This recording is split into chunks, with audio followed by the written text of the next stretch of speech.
Hello friends, we are back with our MCQ solving series. तो आज हम UPSC 2010 medical officer screening test को paper जो है वो हम सॉल्व करने जा रहे हैं। ये पेपर गोविंद पारिक बुक में दिया गया है, तो आज इसको हम सॉल्व करेंगे। सॉल्व करने से पहले मैं आपसे रिक्वेस्ट करना चाहती हूँ कि आप हमारे चैनल को लाइक करें, सब्सक्राइब करें, शेयर करें। और भी ऐसी वीडियोज़ हम रोज़ लेकर आ रहे हैं, तो आप प्लीज़ हमें थोड़ा सा सपोर्ट कीजिए so that we can continue this series. So question number 1, Charak के अनुसार अम्ल रस में महाभूत संयोजन क्या है? तो इसमें आंसर है पृथ्वी और अग्नि। सेकेंड, भजनक रोग किस व्याधि से संबद्ध है? तो ये दंतगत। क्वेश्चन नंबर 3, यथा स्ववेदना वर्णदुष्टम स्नाद्रमत आविलम श्लोक किस व्याधि के संदर्भ में कहा गया है? तो अश्मरी का पूर्ण रूप है ये। सेकेंड। क्वेश्चन नंबर 4, निम्नलिखित में से कौन सा एक धमनीगत शल्य का लक्षण है? सफेद वायु युक्त रक्त प्रवृत्ति। थर्ड। क्वेश्चन नंबर 5, अर्शोभगंधर में कौन सा या कौन से दोष दुष्ट होते हैं? तो कफ एवं पित्त। क्वेश्चन नंबर 6, निम्नलिखित श्लोक को पढ़िए। बिना पुष्पम तु या नारी यथा काल प्रणश्यति कृशाहीन बला क्रुद्धा स अपचित पचोक्ता। निम्नलिखित में से कौन सा एक शब्द श्लोक को पूरा करता है? काश्यप, कल्प, रेवती, कल्प 32। तो इसका आंसर होगा फोर्थ, कटम्बरा। क्वेश्चन नंबर 7, सूची 1 और सूची 2 यानी कि इसमें हमें मैच द फॉलोइंग करनी है। तो हम यहाँ पे दोष अनुसार आर्तवदुष्टि दी है और लक्षण अनुसार आर्तवदुष्टि दी है। ठीक है, तो यहाँ पे रक्तज जो होता है वो पुड़प ग्रंथि, इसका लक्षण होता है। फिर आया बी, कफवातज, तो इसका होता है ग्रंथि भूत।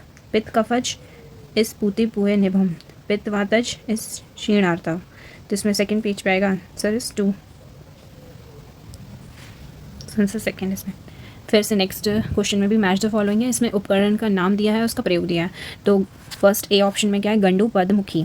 गंडू पदमुखी इसमें आएगा एषण व्यूहन मसूर दल मुखी, इसका आंसर आएगा 1। श्रोतोगत शल निर्हरण कोल अस्थि दल मात्र मुखी, तो इसका आएगा नासा अर्बुद निर्हरण। फिर डी, द्रवीकृत खल्व मुखी, एक ही बचा, चार औषध प्रणिधान, तो ऑप्शन 1। क्वेश्चन नंबर 9, निम्नलिखित में से कौन सा एक गुल्म अष्ठीला एवं प्लीहोदर का भी कारक है? तो वातिक अर्श। क्वेश्चन नंबर 10, निम्नलिखित में से कौन सा एक अबंध्य व्रण है? तो इसमें से गुदपाक अबंध्य व्रण है। 11, निम्नलिखित भग्नों में से कौन सा भग्न कृच्च साध्य है? पुष्ट भग्न। Question number 12, match the following है। यहाँ पे भी धातु दिए हैं और उसके कार्य दिए हैं।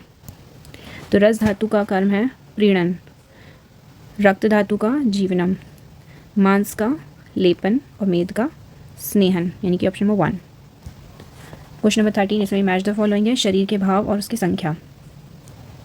ए, त्वचा होती हैं 6, प्राणायतन होते हैं 10, कोष्ठांग होते हैं 15 और महाछिद्र 9, यानी कि ऑप्शन नंबर 4।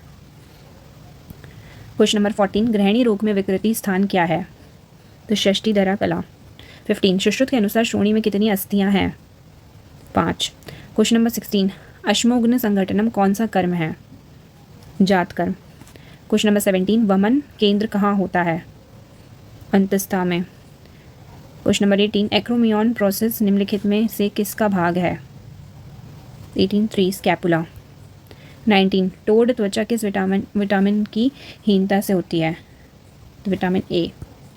क्वेश्चन नंबर 20, ओरवी त्रिभुज में मध्य से पार्श्व की ओर सही उपक्रम क्या है? तो शिरा धमनी फिर तंत्रिका, मध्य से पार्श्व की ओर। 21, पैतिक गलगंड का उपचार क्या है? क्वेश्चन नंबर 21, पैतिक गलगंड का उपचार क्या है? तो ये क्वेश्चन शायद कैंसिल हुआ होगा उस टाइम पे, क्योंकि पैतिक गलगंड का कोई भेद नहीं होता है। पैतिक, कफज, वातज और मेदोज 3 भेद होते हैं, तो this is something like cancel. 22, आनन तंत्रिका किस रूप में जानी जाती है? 7वीं कपालीय तंत्रिका के रूप में जानी जाती है। 23, सुश्रुत के अनुसार कटिक कपाल में कौन सी संधियाँ पाई जाती हैं? तून सेवनी, तनु सेवनी। 24, सात्विक मद्यपान का वर्णन किस में मिलता है? चिकित्सा स्थान में। 25, किस आस्तिक दर्शन ने अभाव को पदार्थ नहीं माना है? वैशेषिक दर्शन। 26, अप्रतिघातव का विशेषित लक्षण क्या है? आकाश। 27, उपस्तंभ क्या है? आहार, निद्रा और ब्रह्मचार्य। किस कारण से कफज प्रमेय साध्य होता है? तो समक्रियत्वाद से। 29 शारंगधर के अनुसार प्राणवायु का क्या स्थान है? प्राणवायु का स्थान हृदय है शारंगधर के अकॉर्डिंग। 30 द्रढ़मल के अनुसार तंत्र युक्ति की संख्या क्या है? 36। 31 बागभट के अनुसार निःस्फूर्य निम्नलिखित में से किस एक का लक्षण है? लीन गर्भ का निःस्फूर्य। 32 पिंगल निम्नलिखित में से किस एक का पर्याय है? इसमें से पूतना या फिर गंधपूतना का। 33 यदि विभाजित कण के दोनों प्रालंब मोटे फैले और समान हो तो किस प्रकार के बंध का प्रयोग करते हैं? नेमी संधानक। 4। 34 सुश्रुत ने निम्नलिखित में से किनको कर्णपाली के कफज रोगों के रूप में बताया है? कंडू, शवतु और स्तंभ। 3rd 35 प्लीहा रोग के लिए काश्यप ने किसके प्रयोग की सलाह दी है? तो कटु तेल। 36 वमन एवं विरेचन दोनों किसमें प्रतिष्ठित हैं? तो रेवती में। 37 सफलित मूत्रत्व निम्नलिखित में से किसका कारक है काश्यप के अकॉर्डिंग? मैं क्वेश्चन पूरा रीड करना चाहिए हमेशा। बंध्यत्व का। 38 शवगंध निम्न में से किसमें पाया जाता है? तो पित्त ग्रह में। पित्र ग्रह। क्वेश्चन नंबर 39 जिसमें भी मैच द फॉलोइंग है। सूची 1 में लक्षण और चिन्ह दिए गए हैं और सूची 2 में रोग दिया गया है। 39 तो कलुष शिर आवृत्तो उदरो, उसका आंसर होगा मुख मंडिक। उदरे ग्रंथः शिरः शुष्क रेवती। सी का है शुष्क स्फिगोदरम ग्रीव धमनी जाल संतत, तो 1 अतिक्रश। एंड 4th वन इज फोटः सा दारुण रुक पाका संधि सुयसु पुनः पुनः, तो शकुनि ग्रह। Option B. 40 निम्न में से कौन सी एक औषध रजा प्रवर्तनी वटी का घटक नहीं है? जिसमें से ये तीनों है हिंगू, तंकण, घृतकुमारी, रसांजन नहीं है। 41 शुष्क रेवती जात हारणी का आक्रमण किस उम्र में होता है? तो 16 वर्ष में अकॉर्डिंग टू काश्यप कल्प रेवती कल्प। 42 रस कपूर का प्रयोग निम्नलिखित में से किस एक में किया जाता है?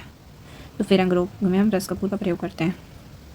क्वेश्चन नंबर 43 बागभट के अनुसार अजगल्लिका की चिकित्सा निम्नलिखित में से किसके द्वारा की जाती है? जलौका के द्वारा।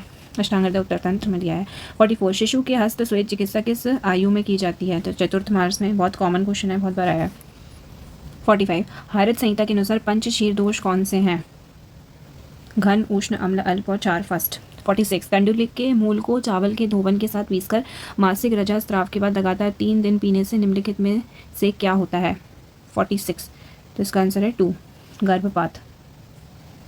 47 निम्नलिखित में से किस एक के अनुसार सूतिकागार का मुख पूर्व या दक्षिण में होना चाहिए? तो 4 सुश्रुत के अकॉर्डिंग। 48 वर्ती चिकित्सा निम्नलिखित में से किस योनि रोग में की जाती है? तो कफज योनि व्यापक में। 49 समान प्रोथ्रोम्बिन निर्माण के लिए यकृत को किस विटामिन की आवश्यकता होती है? विटामिन के, थ्रोम्बिन, प्रोथ्रोम्बिन। 50 जनन क्षमता के लिए कौन सा विटामिन आवश्यक है? विटामिन ई, एंटी स्टर्लिटी और विटामिन। 51 षड धरण चूर्ण का प्रयोग किसमें किया जाता है? तो सेकंड अमाशयगत वात में। 52 अष्टांग हृदय में उत्तर बस्ती के यंत्र की लंबाई का प्रमाण निम्नलिखित में से कौन सा बताया गया है? 10 अंगुल। 53 निम्नलिखित में से कौन सा एक पेले रोग नहीं है? श्लिष्ट। 54 निम्नलिखित में से किस रोग में बाहु का प्रसंदन नहीं होता है? अवबाहुक। 55 ताम्रवर्ण की रेखा निम्नलिखित में से किस रोग में पाई जाती हैं? सिरोत्पात। 56 सुश्रुत मत अनुसार सम्यक घृतपाक का क्या लक्षण है? शब्दस्यो परस्पे परम से प्राप्ते। 57 ग्रंथि रोग में व्रण ग्रंथि का वर्णन किसने किया है? बागभट ने। अष्टांग हृदय यहाँ पे ही आंसर आ गया। 58 वात कंठक में सिरावेद का कौन सा स्थान है? शिप्रमर्म से 2 अंगुल ऊपर, वात कंठक सिरावेद। 59 निम्नलिखित युग्मों में से कौन सा एक सही सुमेलित नहीं है? तो इसमें से आंसर होगा 4th यानी कि कर्णार्श चच्चू सदृश चुच्चू। 60 चरक अनुसार विस्तृत छत में कौन सा शस्त्रम करना चाहिए? C1। 61 वातिक उन्माद में भय दर्शन किस प्रकार का उपशय है?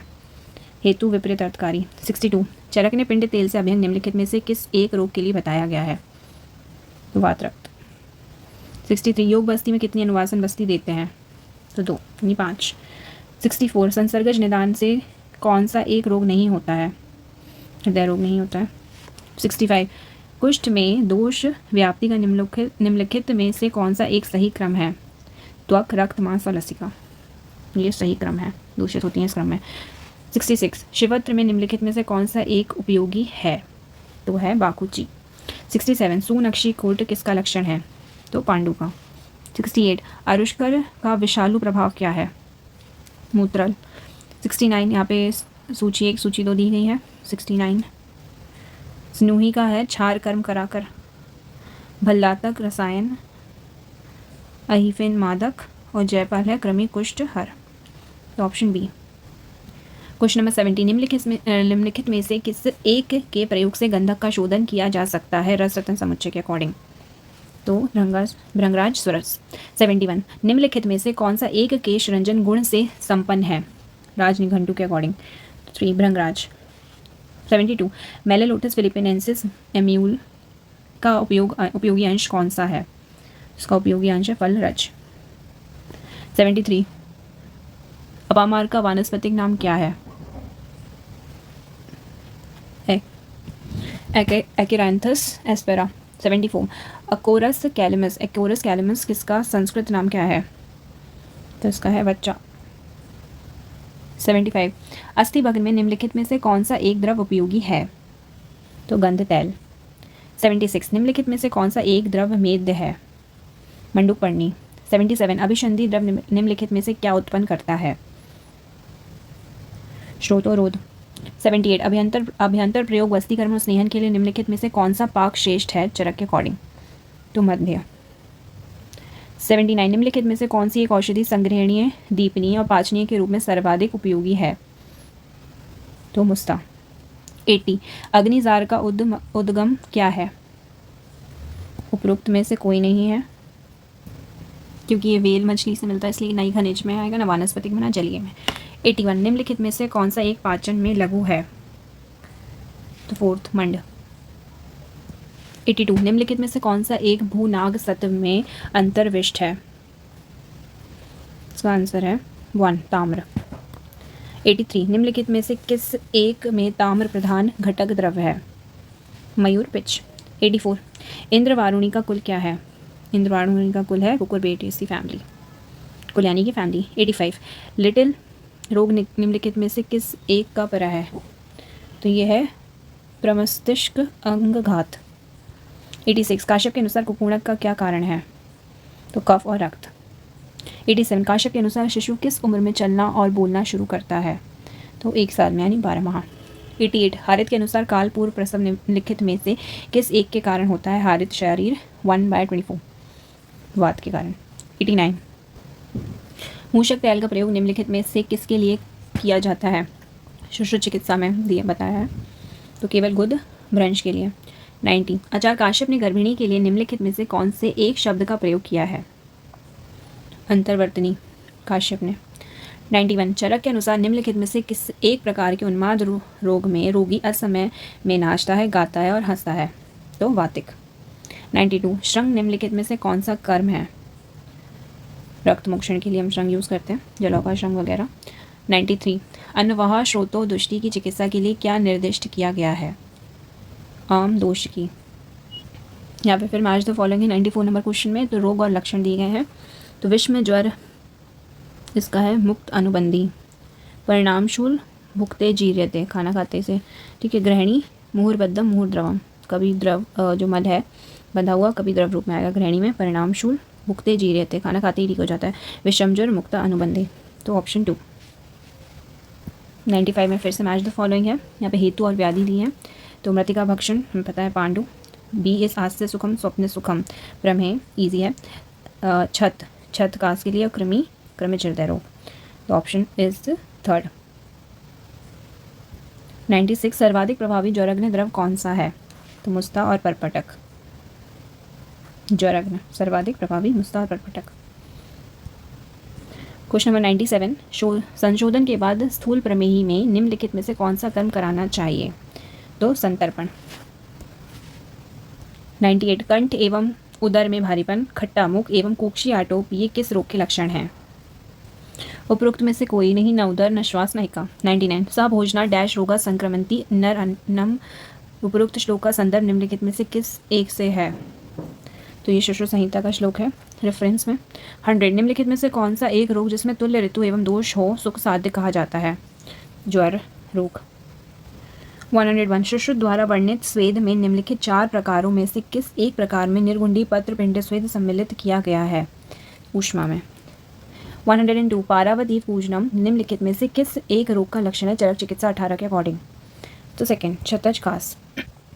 103 तो निम्नलिखित में से कौन सा रोग गुदवली पर आघात से उत्पन्न होता है चरक चिकित्सा 14? उपयुक्त तीनों ही रोग गुदभ्रंश, गुदपाक, गुदअर्श। गुदवलियों पर अगर आघात होगा तो गुदभ्रंश, गुदपाक और गुदअर्श तीनों ही रोग उत्पन्न होंगे। 104 कौन सा स्थान सुश्रुत संहिता में सम्मिलित नहीं है? तो विमान स्थान नहीं है। 105 चरक ने महाकल्याणक ग्रंथ को निम्नलिखित में से किस एक रोग में उल्लेखित किया है? चरक चिकित्सा 9। कुछ चैप्टर भी अगर याद है तो भी आप यहाँ से गेस कर सकते हो कि कौन सा आंसर करेक्ट है। उन्माद। 106 लोहित रक्त कणिका का आयुमान कितने दिनों का है? तो 120 दिन का। ये हमें आरबीसी का पूछा गया है, लाइफ स्पैन। 107 का श्वास और हिक्का रोग में श्रेष्ठ औषधि कौन सी है? तो पुष्कर मूल। इंपॉर्टेंट। क्वेश्चन नंबर 108 निम्नलिखित में से किस एक दोष के प्रतिमार्ग हरण का उल्लेख आता है? रक्तपित्त। 109 पुरुष संरक्षण का उल्लेख चरक ने निम्नलिखित में से किस व्याधि की चिकित्सा में किया है? राजक्षमा। 110 तिल पिष्ट निभा पुरुष निम्नलिखित व्याधियों में से किस एक का लक्षण है? तो रुद्रपद कामला। 111 गुदपाक रोग में घृत योग की निम्नलिखित में से कौन सी औषधि श्रेष्ठ है? चरक चिकित्सा 14 और अष्टांग हृदय चिकित्सा 12। तो इसमें है शत धौत घृत। 112 निम्नलिखित व्याधियों में से किस व्याधि में संपूर्ण पंचकर्म चिकित्सा का प्रयोग किया जाता है? कुष्ठ में। चरक चिकित्सा 7 40, 43, 46, 47, 48, 50। 103 इसमें दोष और रक्त मोक्षण का हमें मैच द फॉलोइंग करना है। तो वात दुष्टि है तो हमें श्रृंग से रक्त मोक्षण करना है। पित्त दुष्टि है तो हमें जलों का उपचारण करना है। कफ दुष्टि है तो अलाबू और सर्वगत है तो सिरावेदन, यानी कि ऑप्शन 1। 114 गुदिन बहुद्रव शरणम निम्नलिखित व्याधियों में से किस व्याधि का लक्षण है? ये इजी है, अतिसार। 115 चरक के अनुसार निम्नलिखित में से कौन सा एक अर्श रोग चिकित्सा में सर्वोत्तम औषधि एवं आहार का काम करता है? तक्र का। 116 यथा विषम यथा शास्त्रम तथा यथा अग्नि शनिर्यर्था निम्नलिखित में से किस एक से संबंधित है? चरक से। यहाँ पे रेफरेंस भी दिया हुआ तो आप डायरेक्ट आंसर लगा सकते हैं इजीली। 117 अच्छ पे स्नेह निम्नलिखित में से कौन सी कल्पना है? प्रथम कल्पना और प्रविचारणा। 118 औषधियाँ क्षारकर्म, शस्त्रकर्म और अग्निकर्म निम्नलिखित में से किस एक रोग की चिकित्सा के लिए विहित किए गए हैं? अर्श। सुश्रुत चिकित्सा चैप्टर 6 अर्श। 119 दशविध परीक्षीय का शास्त्रीय निर्देश किस आचार्य ने किया है? तो चरक ने। दशविध परीक्षीय शास्त्रीय निर्देश। 120 निम्नलिखित में से किस एक रोग में पिच्छावस्थी का विशिष्ट वर्णन है? तो अगर चरक चिकित्सा चैप्टर 19 आपको याद है और अष्टांग हृदय चिकित्सा 11 तो डिफिकल्ट है याद रखना इस चैप्टर का नाम, पर अब चरक चिकित्सा कई बार रीड करते हैं और 19 चैप्टर का को नाम याद है, भले आपको पिच्छावस्थी का उसमें वर्णन याद नहीं है तो आप डायरेक्ट आंसर लगा सकते हैं जो कि है अर्श। सो यहाँ पे हमने अपने 120 क्वेश्चंस सॉल्व किए। होप सो आपके इसमें अच्छा स्कोर रहा हो। आप प्लीज़ कमेंट में अपना स्कोर ज़रूर बताइएगा। रोज़ आप प्रैक्टिस करिए, हम रोज़ ही यहाँ पे टेस्ट सीरीज़ डाल रहे हैं। बाय प्रैक्टिसिंग लाइक दिस हम ये है कि बहुत ईजिली प्रैक्टिस कर सकते हैं कि हम कहीं बाहर जा रहे हैं या कॉलेज जा रहे हैं या फिर ओपीडी में हम थोड़ा फ्री हैं या फिर जो इंटर्नशिप में वो ड्यूटी में हमें थोड़ा टाइम मिल गया है फ्री टाइम, या फिर कोचिंग के लिए जा रहे हैं या घर में हमें कुछ पढ़ने का बनी है तो हमने यूट्यूब खोला। यूट्यूब पे रैंडम स्टफ देखने से अच्छा होगा कि हम ये टेस्ट सीरीज़ देख लें। At least we go through the question, so it is very helpful for our preparation. So guys, please like, share and subscribe our channel. Thank you so much for listening and watching this video. Thank you.